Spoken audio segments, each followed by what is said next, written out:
नमस्कार my dear friends, आप सभी का अपने लक्की सर यूट्यूब चैनल पर हार्दिक स्वागत है, अभिनंदन है, वंदन है। और दोस्तों कैसे हो? उम्मीद करता हूं कि आप बहुत अच्छे होंगे। दोस्तों हमारा जो चैनल है, इस चैनल पर अभी हम राजस्थान हिस्ट्री से संबंधित टॉपिक डाल रहे हैं। धीरे धीरे इस चैनल पर जीके के सभी टॉपिक्स डाले जाएंगे। आप बेफिक्र होकर अपनी तैयारियों में जुट जाइए।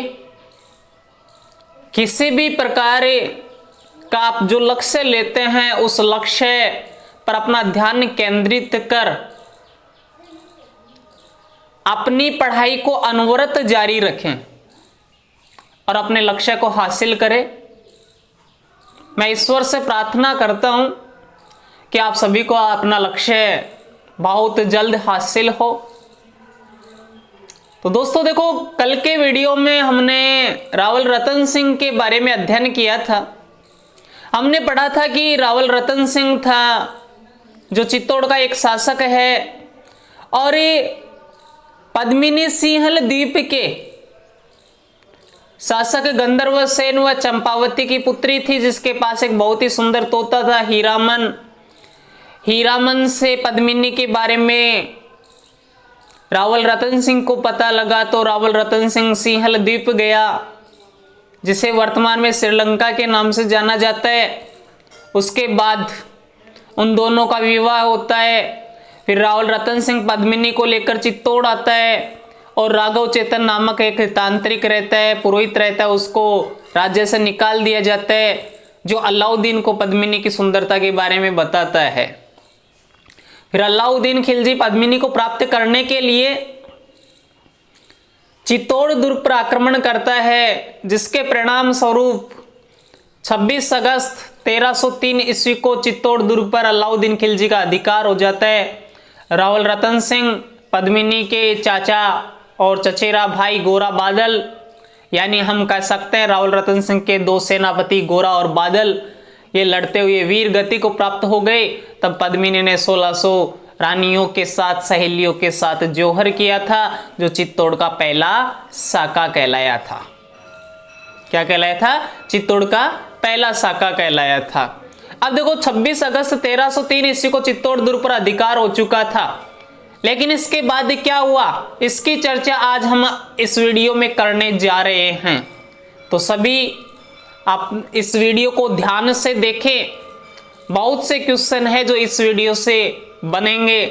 देखो, आप सभी को पता है कि ये अपना भारत था, बिल्कुल ये भारत का दक्षिणी हिस्सा है। यहाँ क्या था? सिंहल द्वीप, यानी जिसे वर्तमान में किस नाम से जानते हैं? श्रीलंका। और यहाँ अपना क्या है? राजस्थान है। यहाँ क्या था? चित्तौड़ था, चित्तौड़गढ़। और चित्तौड़गढ़ का शासक कौन था? रतन सिंह। यहाँ क्या है? दिल्ली। क्या है? दिल्ली। दिल्ली का शासक कौन था? एक्के। एक्के का अर्थ अलाउद्दीन खिलजी। यहाँ सिंहल द्वीप का शासक कौन था? गंधर्व सेन। तो जब एक्के ने चित्तौड़गढ़ दुर्ग पर, यहां बना देता हूं मैं एक बार, चित्तौड़गढ़ दुर्ग पर अधिकार किया था, एक्के ने, किसने? अलाउद्दीन खिलजी ने। कब अधिकार किया था? 26 अगस्त 1303 ईस्वी को। 26 अगस्त 1303 ईस्वी को चित्तौड़ दुर्ग पर अधिकार कर अलाउद्दीन खिलजी ने इस दुर्ग का किलेदार, इस दुर्ग का किलेदार अपने पुत्र खिज्र खां को बना दिया था। यानी यहां का किलेदार उसने किसको नियुक्त किया? खिज्र खां को नियुक्त किया। और इस दुर्ग का नाम बदलकर चित्तौड़गढ़ से क्या रख दिया? खिजराबाद रख दिया। अब कई बार ये प्रश्न पूछ लिया जाता है कि चित्तौड़ दुर्ग का नाम बदलकर खिजराबाद करने की जानकारी हमें कहां से मिलती है? तब आप सभी का जवाब होना चाहिए दाही बा पीर के दरगाह अभिलेख से मिलती है। किससे मिलती है? दाई बा पीर के दरगाह अभिलेख से मिलती है। तो ध्यान रखेंगे, अलाउद्दीन खिलजी ने चित्तौड़ दुर्ग पर अधिकार कब किया? 26 अगस्त 1303 ईस्वी को। चित्तौड़ दुर्ग पर अधिकार करने के बाद यहाँ का किलेदार किसको नियुक्त किया? अपने पुत्र खिज्र खां को। उसके बाद उसने चित्तौड़ दुर्ग का नाम बदलकर क्या रखा? खिजराबाद। खिजराबाद नाम बदलने की जानकारी किससे मिलती? धाई बा पीर के दरगाह अभिलेख से मिलती है। चित्तौड़ दुर्ग पर अधिकार करने के बाद अलाउद्दीन खिलजी ने जालोर दुर्ग पर अधिकार किया था। किसको हराकर? कानड़ देव सोनगरा चौहान को हराकर। और कानड़ देव सोनगरा चौहान का एक भाई था जिसका नाम था मालदेव सोनगरा चौहान। मालदेव सोनगरा चौहान। उसने क्या किया? अलाउद्दीन खिलजी की अधीनता स्वीकार कर ली थी। इस मालदेव सोनगरा के बड़ी बड़ी मूछें थी, मुछाड़ो, बड़ी बड़ी क्या थी? मूछें थी। अब आपको पता है बड़ी बड़ी जिसके मूछें होती है उसको हम क्या कहते हैं? मुछाड़ो आगो, मुछाड़ो आगो। तो इसके बड़ी बड़ी मूछें होने के कारण मालदेव सोनगरा को इतिहास में मूछाला सोनगरा चौहान के नाम से भी जाना जाता है। तो किताबों में आपको ज्यादातर ये मिलेगा कि कानड़ देव सोनगरा चौहान के भाई मूछाला सोनगरा चौहान ने अलाउद्दीन खिलजी की क्या स्वीकार कर ली थी? अधीनता स्वीकार कर ली थी। और मूछाला सोनगरा चौहान कौन है? मालदेव सोनगरा चौहान। कुछ समय बाद क्या हुआ कि खिज्र खां चित्तौड़गढ़ दुर्ग से चला गया। अब सवाल ये उठता कि जब खिज्र खां चित्तौड़गढ़ दुर्ग से चला गया तब चित्तौड़ दुर्ग का किलेदार किसको बनाया गया? खिज्र खां जब चित्तौड़ दुर्ग को छोड़कर वापस कहां गया? दिल्ली गया। तब उसने जाते समय मालदेव सोनगरा चौहान को इस दुर्ग का क्या बना दिया? किलेदार बना दिया। कौन से दुर्ग का? चित्तौड़ दुर्ग का। किसको बना दिया? मालदेव सोनगरा चौहान को बना दिया, जो आजीवन जीवन पर्यंत इस किले का किलेदार बना रहा, इस किले का रक्षक बना रहा। मालदेव सोनगरा की मृत्यु के बाद उसका एक पुत्र था,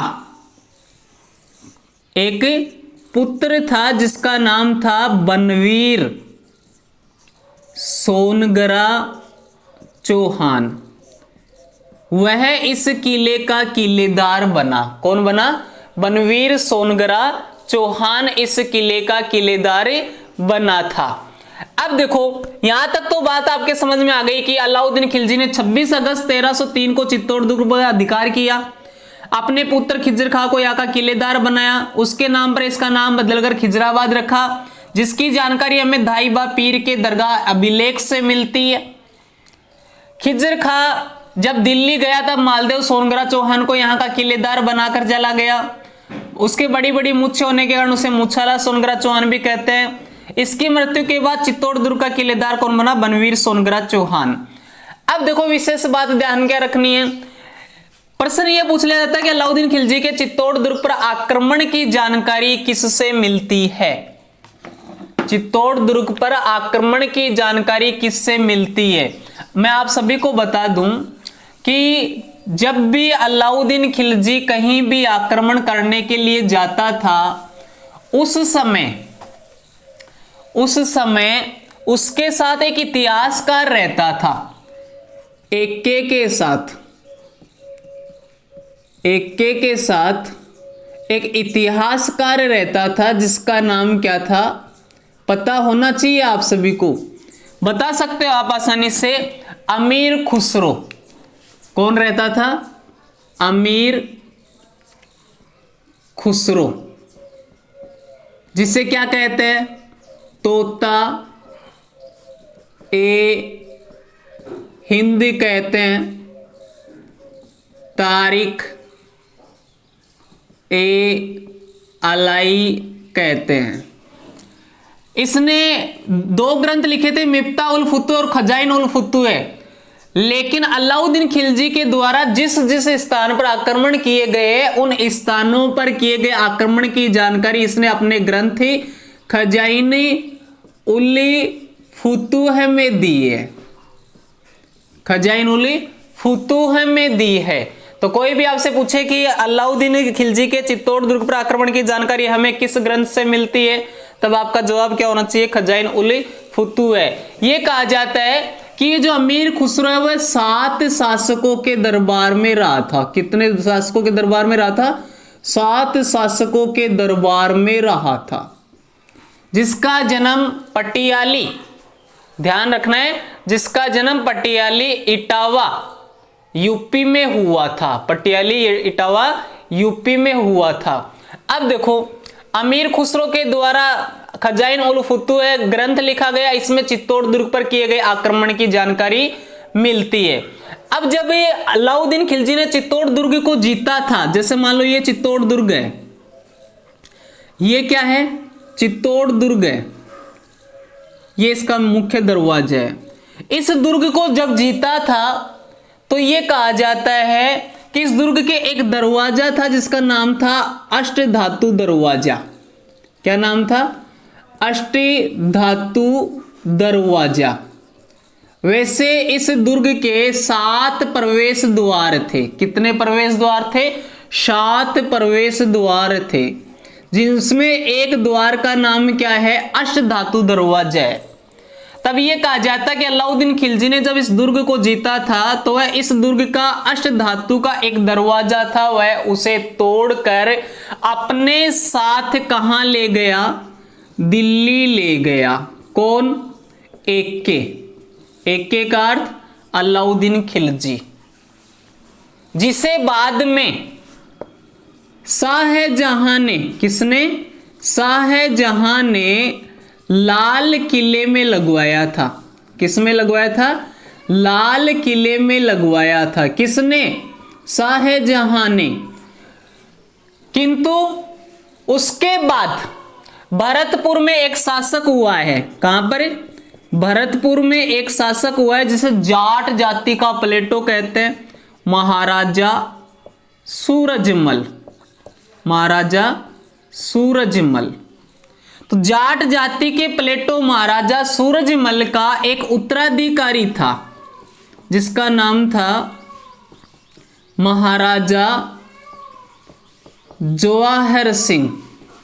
यह कहा जाता है कि लाल किले में शाहजहां के द्वारा इस दरवाजे को लगाने के बाद भरतपुर के शासक महाराजा सूरजमल का उत्तराधिकारी महाराजा जवाहर सिंह उसे दरवाजे को लाल किले से तोड़कर कहां ले आता है, भरतपुर में ले आता है।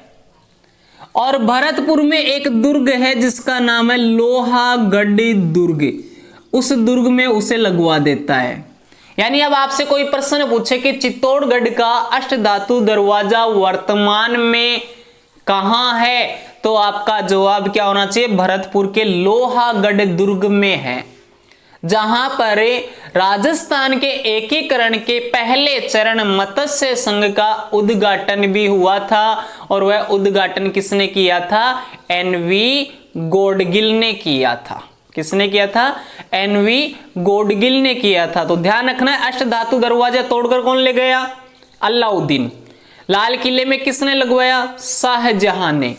और उसे भरतपुर कौन लेकर आया, महाराजा सूरजमल का उत्तराधिकारी महाराजा जवाहर सिंह। वर्तमान में वह कहां है, लोहागढ़ दुर्ग में है। कहां है, लोहागढ़ दुर्ग में है। यहां तक आप सभी के समझ में आ गया होगा, किसी की कोई समस्या नहीं होगी।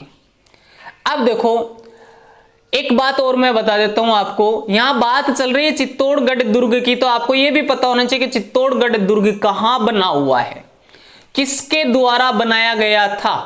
और चित्तौड़गढ़ के दुर्ग के बारे में क्या क्या कहा जाता है, उसकी आकृति कैसी है और ये चित्तौड़ दुर्ग में क्या क्या बने हुए हैं, ये आपको पता होना चाहिए। देखो ये जो चित्तौड़ दुर्ग है, ये जो चित्तौड़ दुर्ग है, ये चित्तौड़ दुर्ग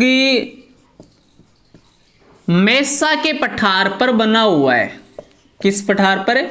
मेसा के पठार पर बना हुआ है। पहाड़ी का नाम क्या है? मेसा का पठार। और दो नदियों के संगम पर बना हुआ है। वो दो नदियां कौन कौन सी, ये भी पता होना चाहिए। गंभीरी, ये तो आ गई जैसे गंभीरी, और इधर से आ गई एक बेड़च। इन दोनों नदियों का जिस स्थान पर संगम होता है उस स्थान पर चित्तौड़गढ़ का दुर्ग बना हुआ है। कौन सी दो नदियों के संगम पर? गंभीरी और बेड़च नदियों के संगम पर। यह भी कहा जाता है कि खिज्र खां ने गंभीरी नदी के ऊपर एक पुल का निर्माण करवाया था। पता लग गया होगा कौन से पठार पर बना है? मेसा के पठार पर। कौन सी दो नदियों के संगम पर? गंभीरी और बेड़च नदियों के संगम पर बना हुआ है। कौन सा दुर्ग? चित्तौड़गढ़ का दुर्ग। और इस दुर्ग का निर्माण किसने करवाया था? एक कवि हुए हैं जिनका नाम है कविराज श्यामले दास। उनके अनुसार यह बताया गया कि इस दुर्ग का निर्माण चित्रांगद मौर्य के द्वारा करवाया गया है। कुछ स्थानों पर कविराज ने यह नाम चित्रांग मौर्य लिखा है। क्यों? क्योंकि जहां पर यह नाम उत्कीर्ण करवाया गया था वहां से दे नाम मिट चुका है, इसलिए उन्होंने इसका नाम क्या लिखा? चित्रांग मौर्य लिखा है। तो चित्रांग मौर्य या चित्रांगद मौर्य आ जाए तो कंफ्यूजन नहीं होना है। कोई भी आपसे पूछे कि चित्तौड़गढ़ दुर्ग का निर्माण किसने करवाया, तो चित्रांगद मौर्य भी राइट है और चित्रांग मौर्य भी राइट है। ध्यान रखेंगे, किसी प्रकार का कोई कंफ्यूजन नहीं हो। अब देखो, इस दुर्ग के बारे में दो तीन कहावतें भी प्रचलित है। इस दुर्ग के बारे में कहा जाता है कि गढ़ तो गढ़ चित्तौड़ बाकी सब गढ़ैया। क्या है? गढ़ तो गढ़ चित्तौड़गढ़ बाकी सब गढ़ैया। अब देखो ये दुर्ग कौन से पहाड़ी पर बना हुआ है? मेसा के पहाड़ी पर, यानी मेसा के पठार पर बना हुआ है। तो दूसरी कहावत ये कहा जाता है कि चित्तौड़गढ़ जैसा मेसा कोई नहीं। चित्तौड़गढ़ जैसा मेसा कोई नहीं। ध्यान रखेंगे, चित्तौड़गढ़ जैसा मेसा कोई नहीं। तीसरा इसे कहा जाता है दक्षिणी पूर्वी प्रवेश द्वार, राजस्थान का दक्षिणी पूर्वी प्रवेश द्वार। चौथा इसे प्रथम लिविंग फोर्ट कहा जाता है। क्या कहा जाता है? प्रथम लिविंग फोर्ट कहा जाता है, यानी राजस्थान का सबसे बड़ा आवासीय किला कहते हैं। राजस्थान का सबसे बड़ा आवासीय किला कहते हैं। इस दुर्ग की आकृति व्हेल मछली की आकृति के जैसी है। कैसी है? व्हेल मछली की आकृति के जैसी है। इस दुर्ग को किलों का सिरमौर कहा जाता है। क्या कहा जाता है? किलों का सिरमौर कहा जाता है। तो ध्यान रहे आपको कि इस दुर्ग को क्या क्या कहते हैं, किसी प्रकार का कोई कंफ्यूज नहीं हो। तो आपसे पूछे कि कौन सी दो नदियों के संगम पर बना हुआ है, तो आपका जवाब क्या होना चाहिए? गंभीरी और बेड़च नदियों के संगम पर बना हुआ है। आपसे कोई भी पूछे कि यह दुर्ग है कौन से पठार पर बना हुआ है, तब आपका जवाब क्या होना चाहिए? मेसा के पठार पर बना हुआ है। इसके बारे में क्या क्या कहा गया है? गढ़ तो गढ़ी चित्तौड़गढ़, गढ़ तो गढ़ चित्तौड़गढ़ बाकी सभी गढ़ैया। प्रथम लिविंग फोर्ट, राजस्थान का प्रथम लिविंग फोर्ट। फोर्ट का अर्थ क्या होता है? किला, यानी राजस्थान का सबसे बड़ा आवासीय किला। ध्यान रखना है, किलों का सिरमौर, किलों का सिरमौर दक्षिणी पूर्वी प्रवेश द्वार, ध्यान रखना है, चित्तौड़गढ़ जैसा मैसा कोई नहीं, चित्तौड़गढ़ जैसा मैसा कोई नहीं। ध्यान रह जाएगा, किसी प्रकार की कोई समस्या नहीं आनी चाहिए मेरे हिसाब से। तो अब देखो, इसकी कई बार क्या पूछ ली जाती है, आकृति पूछ ली जाती है। आकृति कैसी है, व्हेल मछली के जैसी। कैसी है, व्हेल मछली के जैसी। तो कोई भी आपसे पूछे कि चित्तौड़गढ़ दुर्ग के बारे में क्या क्या कहा गया है, गढ़ तो गढ़ चित्तौड़गढ़, बाकी सब गढ़ैया। राजस्थान का प्रथम आवासीय किला, किलों का सिरमौर, दक्षिणी पूर्वी प्रवेश द्वार, चित्तौड़गढ़ जैसा हमेशा कोई नहीं। और इसकी आकृति आपसे अगर कोई पूछ ले तो आप क्या बताएंगे, क्या बताएंगे, व्हेल मछली के जैसी है। कैसी है, व्हेल मछली के जैसी है। तो ध्यान रखेंगे। इसके बाद कई बार ये पूछ लिया जाता है कि चित्तौड़गढ़ दुर्ग में क्या क्या बना हुआ है, ये भी आपको पता होना चाहिए। देखो, ये चित्तौड़गढ़ दुर्ग है, क्या है, ये अपना छोटा सा बना लेते हैं, चित्तौड़गढ़ दुर्ग है। अब इसमें प्रवेश द्वार कितने, 7 है। प्रवेश द्वार कितने, ध्यान रखना है, 7 प्रवेश द्वार कितने, 7। अलाउद्दीन खिलजी कौन से दरवाजे को लेकर गया था, अष्टधातु के दरवाजे को। अब इस दुर्ग में क्या क्या बना हुआ है ये आप सभी को पता होना चाहिए। देखो, सबसे पहले तो यहां से शुरुआत करते हैं, कुंभा का महल। किसका महल बना हुआ है, कुंभा का महल। उसके बाद रतनगढ़ी पैलेस, रतनगढ़ी मंदिर, ध्यान रखना है, अच्छी तरह से देख लेना। रतनगढ़ पैलेस भी है, रतनगढ़ मंदिर भी है। मीराबाई का मंदिर, मीराबाई का मंदिर। त्रिभुवन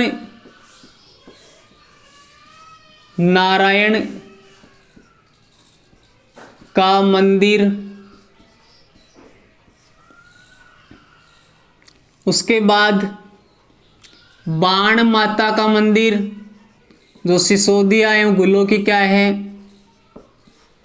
कुलदेवी है, बाण माता का मंदिर, ध्यान रखना है।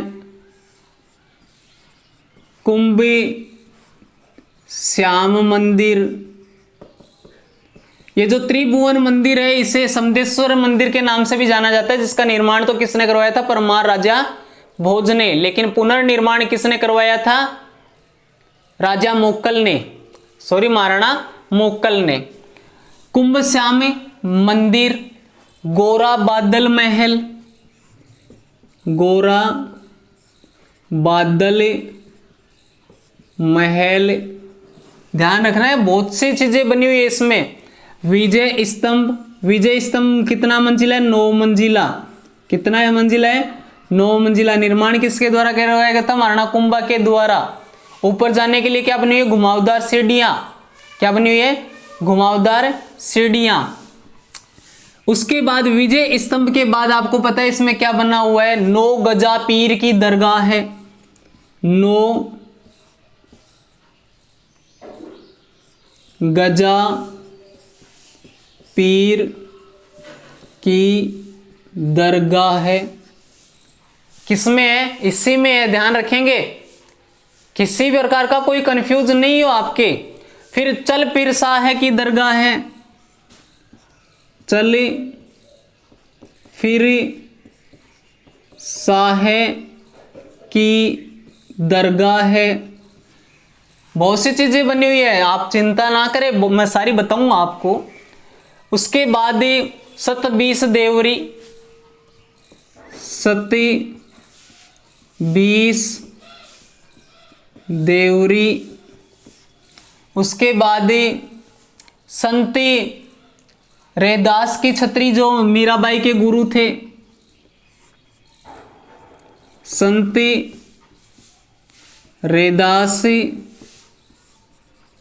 की छत्री, किसकी छत्री? संत रैदास की छत्री। उसके बाद श्रृंगार चौरी,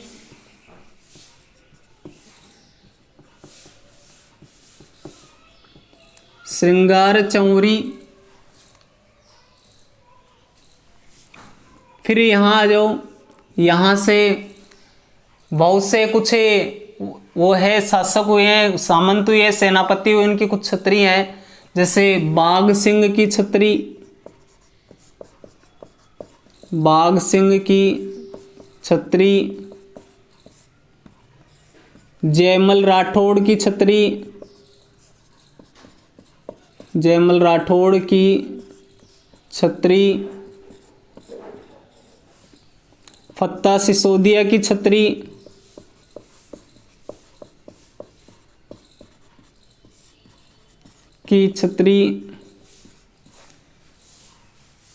कल्लाजी राठौड़ की छत्री, कल्लाजी राठौड़ की छत्री।